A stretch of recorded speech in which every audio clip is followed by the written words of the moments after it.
കഥകളിയിൽ പുരുഷവേഷങ്ങളാണ് സാധാരണ പാർവതി വേദിയിൽ അവതരിപ്പിക്കാറ്.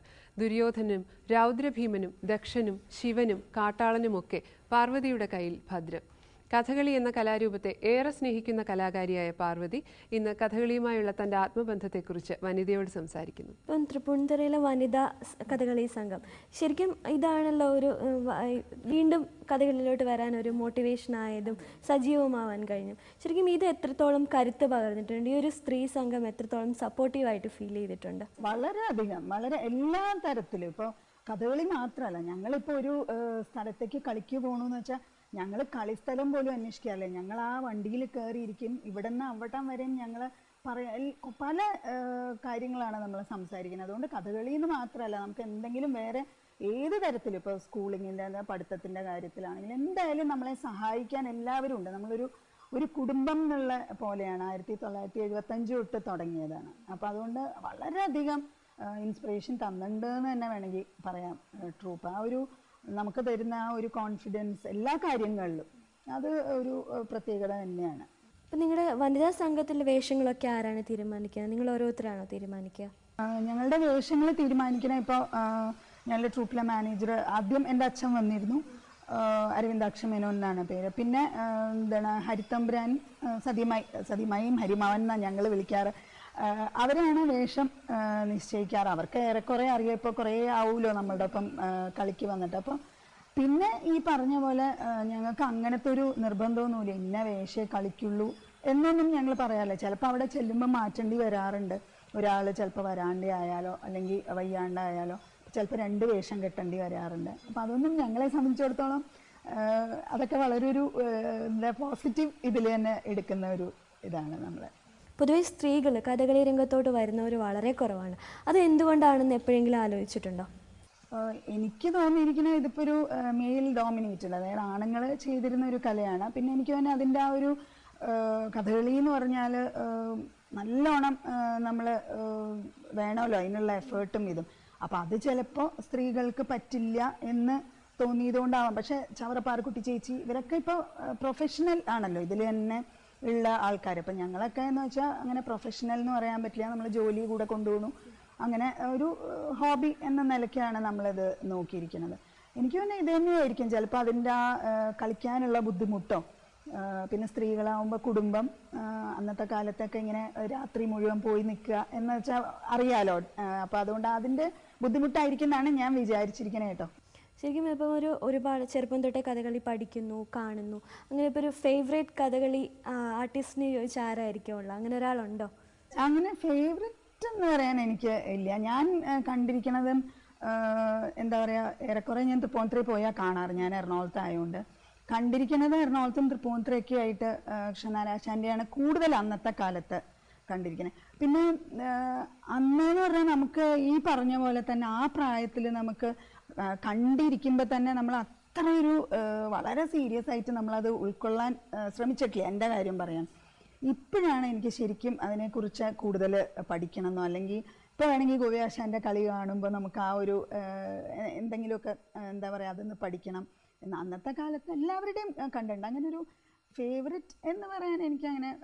പിന്നെ കത്തിവേഷം എനിക്കെപ്പോഴും മനസ്സിൽ വരണ രാമകുട്ടിരാശാൻ്റെയാണ്.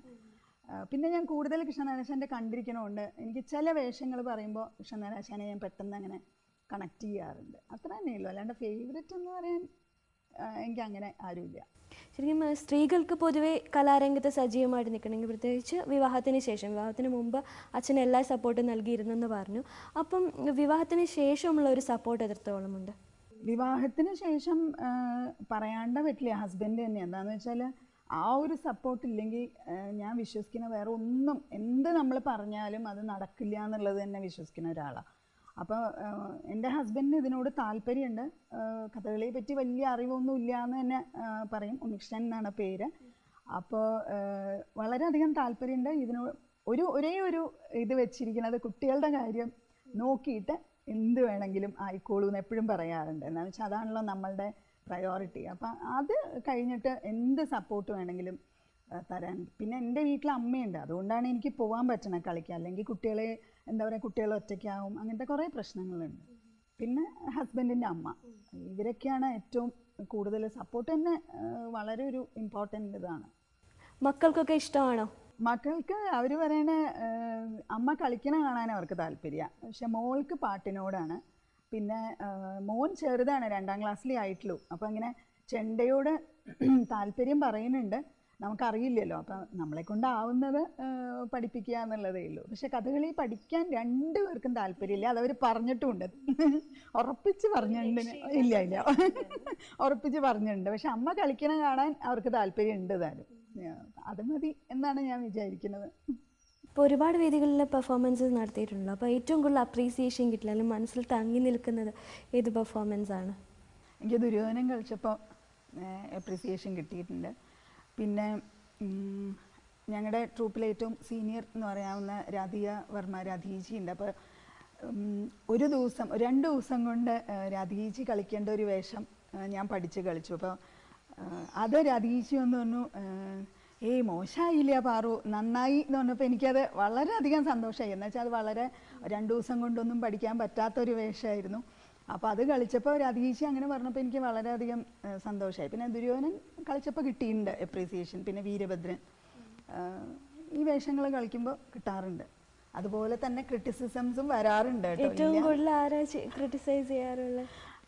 എൻ്റെ ചില കഥകളി അറിയണ ഫ്രണ്ട്സ് ഉണ്ട്, അവർ ക്രിട്ടിസൈസ് ചെയ്യാറുണ്ട്. പിന്നെ ട്രൂപ്പിൽ തന്നെ എന്താ പറയുക, ഞങ്ങൾ ഇരുന്ന് തമ്മിൽ എന്തൊക്കെയായിരുന്നു കുറ്റങ്ങൾ, എന്താ കുറവുകൾ എന്നൊക്കെ നമ്മൾ സംസാരിക്കുമ്പോൾ ട്രൂപ്പിലെ അംഗങ്ങൾ തന്നെ പറയാറുണ്ട്. അപ്പോൾ അത് നമ്മൾ വളരെ പോസിറ്റീവായിട്ട് എടുക്കേണ്ട ഒരു കാര്യമാണ്. എന്ന് വെച്ചാൽ കൂട്ടുവേഷം ചെയ്യുമ്പോൾ അറിയാൻ പറ്റൂല എന്തൊക്കെയാണ് എവിടെയൊക്കെയാണ് തെറ്റ് വന്നേ എന്നുള്ളത്. പിന്നെ ഈയിടെ എനിക്കൊരു ദുര്യോധനൻ ഞാൻ കളിച്ചപ്പോൾ ഒരു അമ്പലത്തിൽ കളിച്ചപ്പോൾ, കലാമണ്ഡലത്തിൽ ഒരു ആശാനായിരുന്നു ചെണ്ട, കലാമണ്ഡലം ഉണ്ണികൃഷ്ണ ആശാൻ എന്ന് പറയും. അപ്പോൾ ആശാൻ ചില കാര്യങ്ങൾ പറഞ്ഞു. അപ്പോൾ ആദ്യം അത് കേട്ടപ്പോൾ ഒരു വിഷമം തോന്നിയെങ്കിലും പിന്നെ ഞാൻ ആലോചിച്ചപ്പോൾ തോന്നി അവരൊക്കെ വലിയ എന്താ പറയുക, എല്ലാം ഗോപി ആശാനെയൊക്കെ പോലെയുള്ളവർക്ക് കൊട്ടുന്ന ആൾക്കാരും കുറേ അധികം അനവധി കളികൾക്ക് കൊട്ടുന്ന ആളായതുകൊണ്ട് അത് പറഞ്ഞപ്പോൾ നമ്മൾ അതേ ഒരു ഇതിലെടുത്താൽ വീണ്ടും ഇമ്പ്രൂവ് ചെയ്യാൻ, അതെ, നന്നാവാനുള്ള ഒരു സാധ്യത നമ്മളതിൽ കാണുന്നുണ്ട്.